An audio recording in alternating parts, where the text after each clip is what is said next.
Өткенім қыздарымның болашағына әсер етпесе екен. Мен сіздерге хат жазудағы мақсатым екі қызымның тағдырына алаңдағандықтан осында көмек сұрап отырмын. Бәлкім, мен көрмей тұрған даңғыл жолды сіздер нұсқап көрсетіп жіберерсіздер деген үміттемін. Қазір менің жасым 35-те. Осы жасыма дейін мен 3 рет тұрмысқа шығып үлгердім.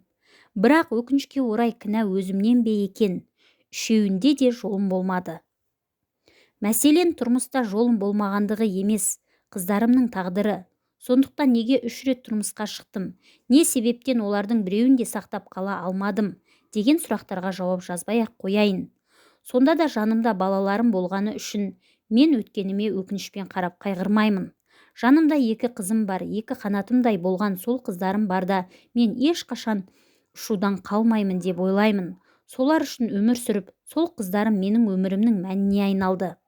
Әрине, жалғызбасты ана үшін мына тіршіліктің бұралаңынан тіп-тік жүріп өту өте қиын. Арқа сүйер ер азаматың жаныңда болмаса, балалар үшін күш-қуат жинауға тура келеді. Мен секілді аналардың жағдайын басынан сондай тағдырды өткізгендер ғана түсінеді.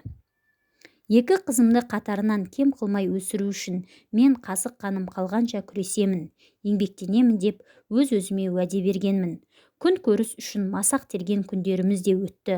Қыздарым үшін қандай қиын жұмыс болса да бас тартпадым. Кейін өзім де ойландым. Мұндай ауыр жұмыстардың денсаулығыма кері әсері тигенін, оның үстіне қыздарымды аш қалдырмайын деп, үй бетін көрмей жұмыс істеп, олардың жанында ұзақ уақыт бола алмағаныма қынжылдым.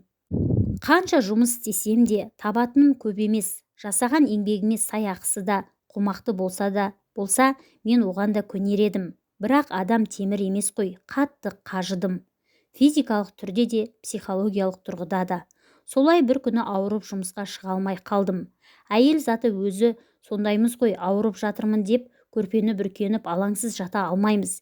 2 қызым анашым жатып тынығып алыңыз, біз өзіміз жасаймыз үйдегі шаруаларды десе де тыныш жата алмадым. Өйткені қыздарым әлі кішкентай, баланың ісі шала дегендей шамасы келмейтін шаруалары да бар. Сөйтіп қарап жатып көрпелерімнің сырты тозып жыртылып жатқанын көрдім де осыларды бір бүтіндеп қояйын деген ой келді. Анам тапсырысқа қыз жасауын дайындаушы еді. Көрпе тігіп азын аулақ болса да тапқанының берекесі бар. Сол тапқанымен бізді асырап жеткізді ғой. Анамнан үйренгенім бойынша мен де мұндай өнерден құр алақан емеспін. Оны білетін адамдар бар айналамда. Сол кісілер арқылы үйде ауырып жатқанында бірнеше тапсырыс алдым. Қолымнан келетін іс таза әрі жылы жерде отырып жасайтын жұмыс болған соң осы іске бет бұрдым. Солай қыздарымның болашағы үшін тырбанып жатқан жағдайым бар. Алайда мені толғандыратын мәселе қыздарым бой жетіп тұрмысқа шығатын уақыттары да келеді. Сонда анасы 3 рет тұрмыс құрып ажырасқан, қыздарына қандай тәрбие берді екен деген сөздер алдымнан шығама деп қорқамын. Өзіме не айтса да көнемін. Тек қыздарымның болашағына менің өткен өмірім әсер етпесе екен деп тілеймін.